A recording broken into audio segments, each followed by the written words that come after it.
Eu fiquei muito feliz com a possibilidade que esse espaço tem de crescer e se transformar num lugar de referência para a arte de contar histórias na cidade de São Paulo, porque é um espaço muito privilegiado e aparentemente as pessoas que estão aqui trabalhando também estão muito interessadas em transformar esse lugar num lugar mesmo de convívio, onde as pessoas saibam e venham para cá para escutar e para contar histórias. A história tem uma função dentro da aprendizagem da criança, onde que vai alargar, basicamente uma ideia de alargar a sua forma de expressão, a possibilidade que ela tem de aprender a falar de um outro jeito, porque a história vai nutrir a mina de imagens que existe dentro de cada pessoa, né? As suas imagens internas, e vai acrescentar um repertório maior. Então eu só posso ter uma aprendizagem pessoal quando eu me expresso como uma pessoa que está falando com as suas próprias imagens. Quer dizer, eu não estou copiando nem repetindo o que estão dizendo para mim. Eu estou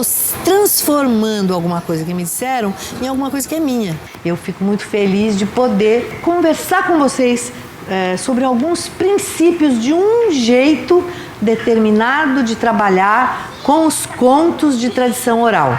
Então isso é muito importante para falar no começo, porque não vamos dizer assim, é uma abordagem. Quer dizer, durante esses anos todos, eu tenho investigado numa determinada direção. Existem muitas direções, existem muitos jeitos diferentes de trabalhar com as histórias. E eu segui um caminho, e é claro que nesse caminho tem muitas escolhas que a gente vai fazendo, e a gente vai estudando as coisas que precisa estudar, praticando as coisas que precisa praticar, encontrando as pessoas sempre com esses fundamentos que foram sendo juntados para caracterizar essa abordagem, esse jeito de trabalhar. Então o que eu vou trazer para vocês é esse encontro que eu tenho tido e que eu acho que eu vou continuar tendo até o fim da minha vida com essa substância das histórias.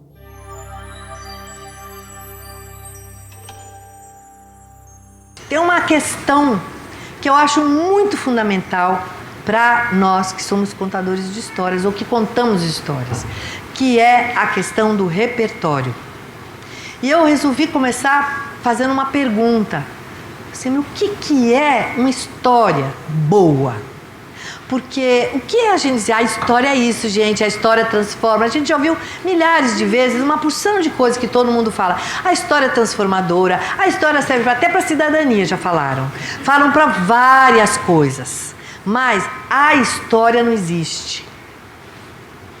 Existe uma história contada por alguém para algumas pessoas. Isso muda tudo.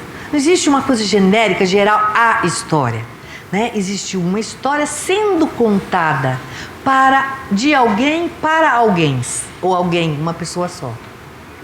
E essa situação é que a gente examina de perto, porque é para ela que a gente tem que olhar, sem nenhuma generalização, sem nenhum deve ser assim, não deve ser assado, deve contar de olho fechado, deve contar abaixado, deve falar alto, sem nenhuma dessas coisas, mas o que é necessário para que alguma coisa aconteça de importante naquela situação. Essa é a pergunta que eu me faço todos os dias.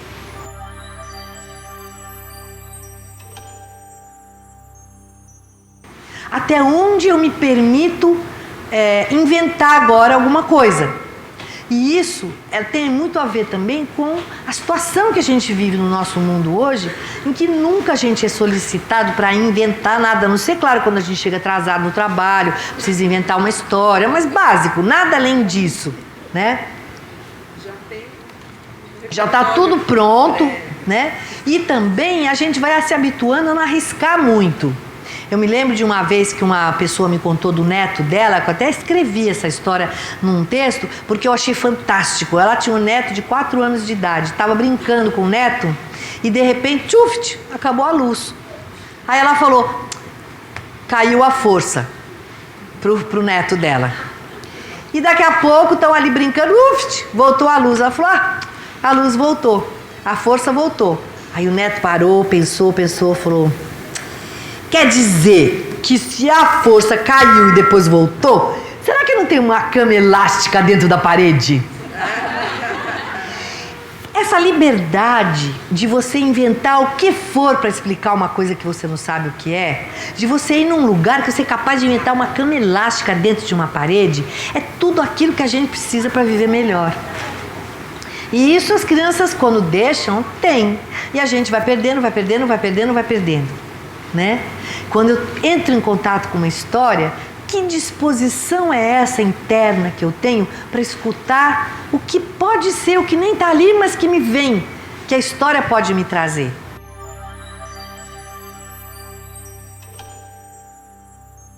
Uma boa história faz permanecer vivo dentro da gente, ou viva, essa chama dessa curiosidade, dessa liberdade, essa possibilidade de eu inventar o que for, de me vir na cabeça, nossa, por que não pensei nisso antes? Quando eu tenho essa abertura, essa disponibilidade, eu aprendo de um outro jeito. Eu aprendo de um jeito pessoal, porque as imagens minhas, elas podem permanecer vivas dentro de mim. E eu falo que são minhas porque são minhas, as suas são completamente diferentes, as suas. Cada pessoa tem um repertório interno de modos de receber, de guardar o mundo dentro de si, de uma riqueza absurda. Esse lugar, ele é visitado pelas histórias.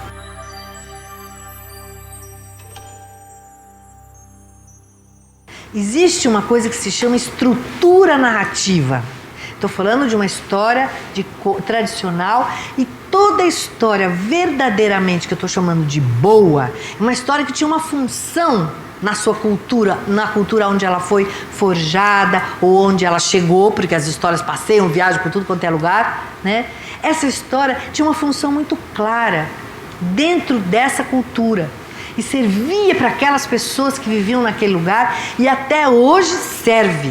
Quando a gente fala de cultura tradicional, não é de uma coisa do passado que a gente fala, ai, que pena, acabou. Não acabou, porque ela continua até hoje. Se a gente não entra em contato com as histórias e a gente não recebe, ou a gente não tem a experiência da transformação que uma história pode produzir na gente, o que a gente vai contar?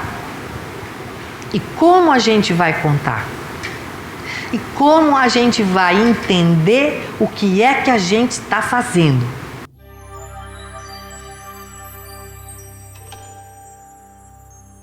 Quando a gente escuta uma história de amor, a gente tem a experiência desse amor. Nossa, eu não sabia que eu tinha capacidade dentro de mim para viver um amor tão grande desse tamanho.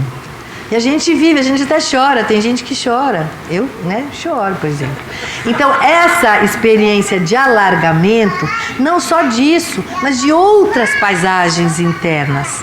Por exemplo, a paisagem interna do sofrimento, do risco, do medo da morte, da inveja, da raiva. A gente acompanha a trajetória do conto ou dos heróis que estão ali, e a gente vive essa experiência desse alargamento dentro de nós. Se você não vai atrás das histórias, elas não vêm atrás de você, mas se você vai, elas vêm. É esse efeito que a história faz de te transformar internamente, sem que para isso eu tenha que dar nome, nem que explicar, mas você está um sujeito diferente à medida que você vai indo atrás desses repertórios.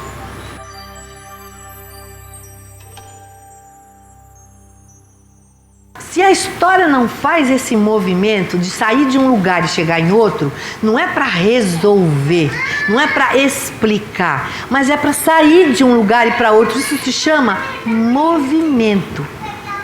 E é um movimento que traz vida. Movimento é vida. Eu não quero saber se é bom, se é ruim, se... Não é para ensinar, mas é para movimentar. Essa coisa parada que é a nossa vida do dia a dia, do olá, como vai, eu vou indo, você, tudo bem. O sinal vai abrir. E não aconteceu nada. Esse movimento é que eu chamei de um movimento da possibilidade. Quando você presta atenção numa história e quando você gosta dela, pergunta para ela o que ela tem que faz com que prenda a sua atenção. E saber que, de fato, vocês podem acreditar, elas foram feitas em tempos imemoriais por gente que sabia muito bem o que estava fazendo. De fato, elas têm essa função de guardar, armazenar e difundir conhecimento.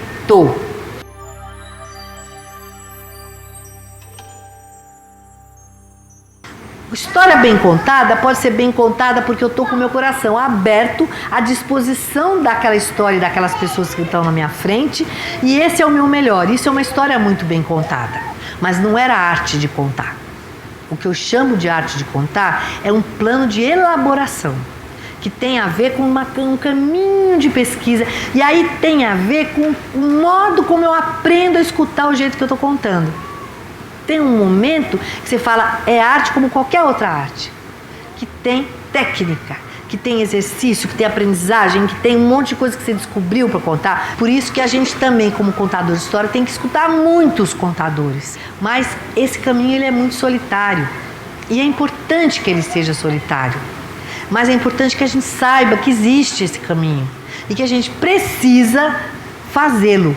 E aí, se você está com o elástico, a cama elástica, você aprende, você vê gente de 15 anos fazendo isso, 12, 18, e mesmo que a experiência da arte não esteja ali, a pessoa está tão inteira fazendo que você tem essa experiência da magia, né? Quando vem de algum lugar verdadeiro e genuíno dentro dessa pessoa.